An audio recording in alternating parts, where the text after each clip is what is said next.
I know that many of you already feel, even though extremely happy to hear all these new ideas and solutions, you are tired of all this morning. I will be short. I will not produce enormous charts full of data. I love data, but I have restricted myself to only very simple charts and not many words. My whole life has been to track what companies think about banks and what institutions think about asset managers, customer experience, the soul of everything. Now I have been drawn to track the trends of banking, and a year and a half ago we tried to ask something about digitalization. We asked, but the companies would say, what is this? Now, during a break, I heard that we still don't know what the D word means, but certainly our latest research, which was done November, December last year, about 5-6 months ago, gave us a good information what companies are thinking. Now I would like to know how many represent companies, the clients. You do. How many represent banks? More. How many represent fintechs? Okay. And it's good to have every one of those three groups, because my last slide would say that yes, we have to do it together. The ecosystem doesn't function if there's only one type of animal or only one type of plant. We need everything.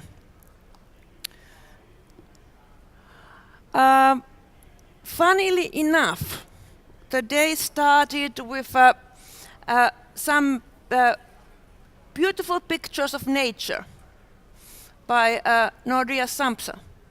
And it seems that, at least for Finns, the nature brings comfort with the changing of times. And we chose this picture to represent the change that is happening. And there's one phrase that I wrote down when we interviewed companies, and this is quote unquote. Of course, it was a Finnish one, but as I was asked to give this presentation in English, we laborsomely translated it into English. But this is one of the companies here, one of your colleagues saying this. And for me, it was quite a dramatic notion. I have friends in fintech who try to kick me and tell that, oh, you know, fintechs will take over and no banks needed anymore, and it will be all blow up.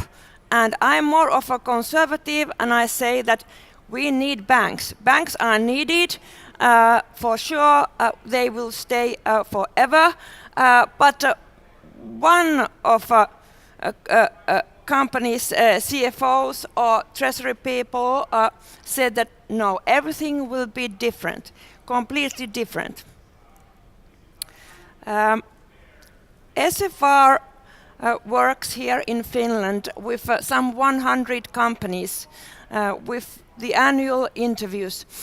For this fintech digital part of study, we handpicked some 40 companies from this list. So not everyone, but those companies that we felt that would be sort of possibly more advanced or more readily there to take part into this change. And the first question I have here to them was that how soon will this happen? Whatever it is, how soon? We heard from one of the previous speakers that well, actually Billy, I think, that 2 years ago companies or banks were thinking that it would take about 10 years for something really dramatic to change. Then only a year later, it was reduced to 5 years. And now the most recent thinking was that possibly less than 3 years. Well, now I realize that I pushed a bit too hard with my companies, because I was asking that would you be ready to use these digital financial services within a year or two?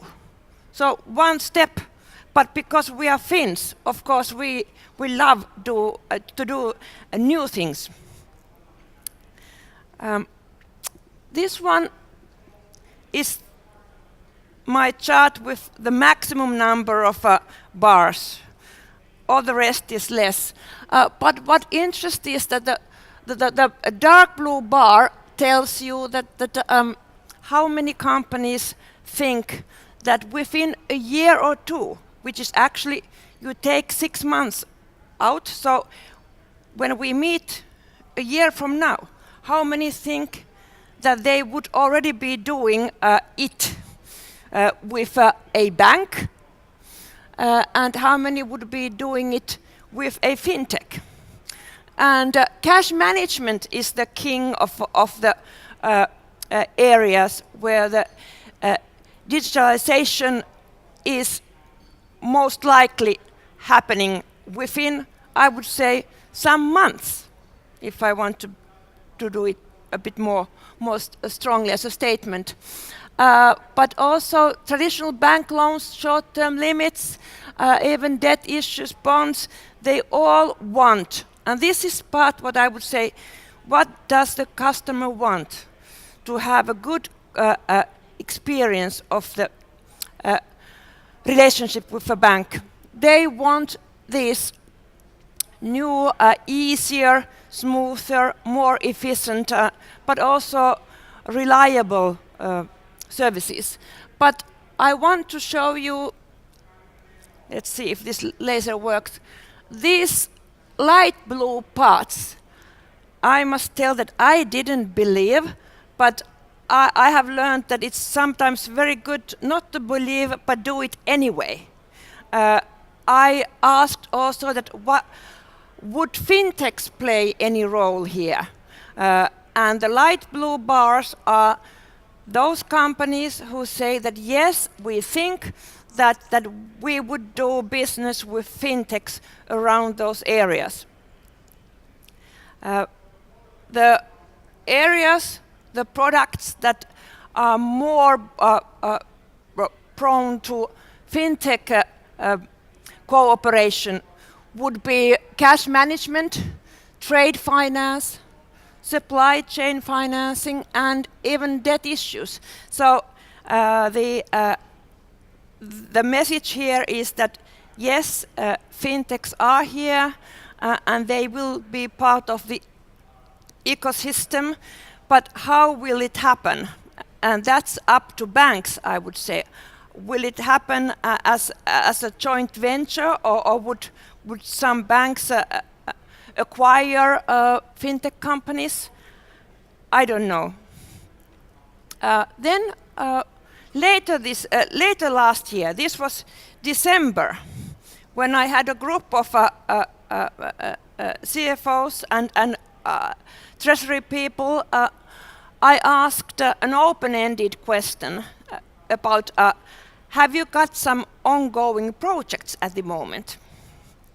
And I will list a couple of things that I wrote down, and I have a little surprise after this slide, so don't fall asleep. So here it starts. And as you can see, nature again. It gives you comfort, because digital 0, 1, 1, 0, but fresh, green, sustainable. somebody saying we constantly follow possibilities to automate processes, and software robotics interests us. Then there was a line saying we are continuing and expanding our supply chain financing and actually initiating a dynamic discounting project. Because my fear was that I would not get any answer. Because a year before I got zilts, nobody thinking about anything, or at least did not want to tell that they are thinking of it. We are considering, for example, a global trade finance partner. And even more, we are expanding our use of SWIFT, harmonizing our cash management processes, and automating as much as possible. And what is the surprise element here? It is one person in one company listing all these items that this person was already working on.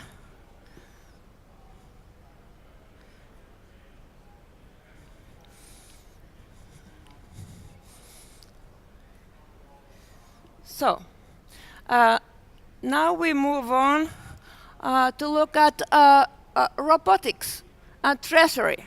Because the first list that I showed about different products and whether there would be something within a year or two, I didn't include treasury as itself. And here we ask, and this is a slide that should interest banks.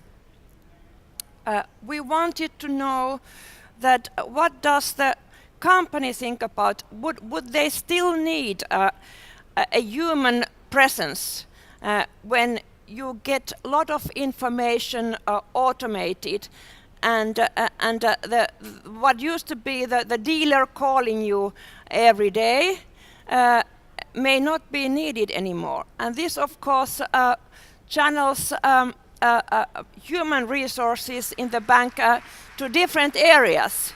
You may not need so many people working in the treasury of a bank anymore.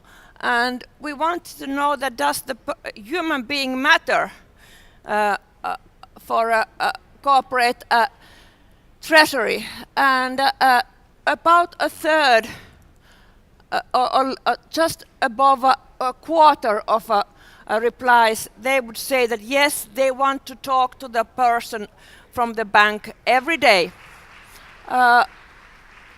For a good third, they said that, oh, once a week is just enough. But look,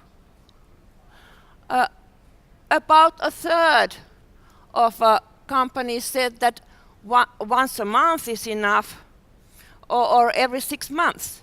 So robotics do the work that human beings used to do. So what to do with all the smart people working in the bank? Something else for sure. Okay, then another little appetizer, because I know you are hungry. Appetizer here about how quickly you think that banks and fintechs would start to do work together, knowing that there are regulatory changes coming in half a year. Would you think that banks and fintechs would, in reality, do something together that would benefit the company?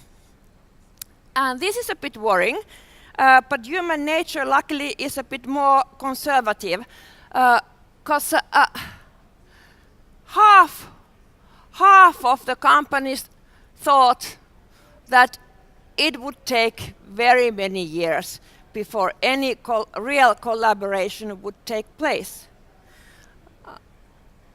A third thought that, okay, let's say 2 years, but no quick moves. But I think this is now more of the planning and activity part of the bank that would decide how quickly the collaboration really would happen. And then we asked, and this should interest everybody a little bit, a bit off from thinking about financing itself, but when choosing your house bank, would it matter that the bank has a very tight cooperation with a fintech company?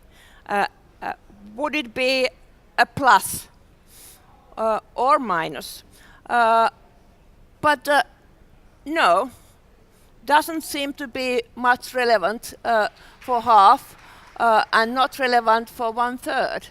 So it's not a thing to consider. Let's say it that way.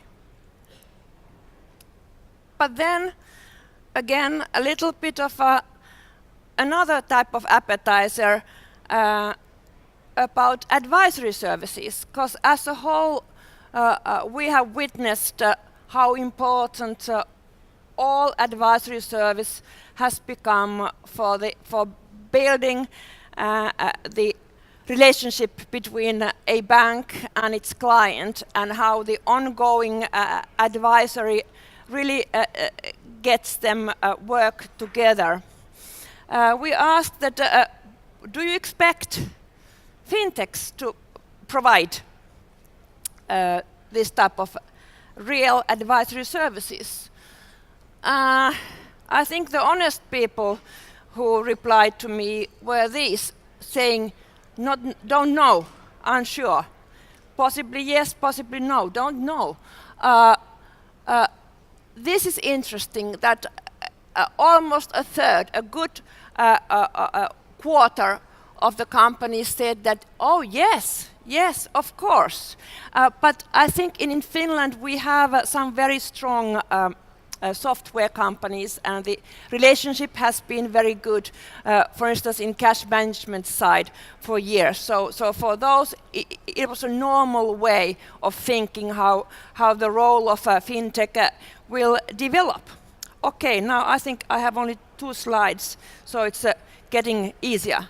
Again, the same stormy.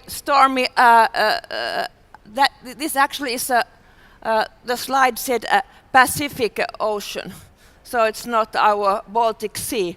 I have the same phrase saying that one of you thinks that this will be a completely new way for this industry, but the green forest and the path says that actually, I would say it's not a completely new, but it's a way that will bring a lot of new opportunities for everyone. But the key would be the cooperation, the cooperation between banks, fintechs, and companies, which would lead to better service and smoother operations with the focus on the customer experience, that this will benefit the companies working here. Thank you.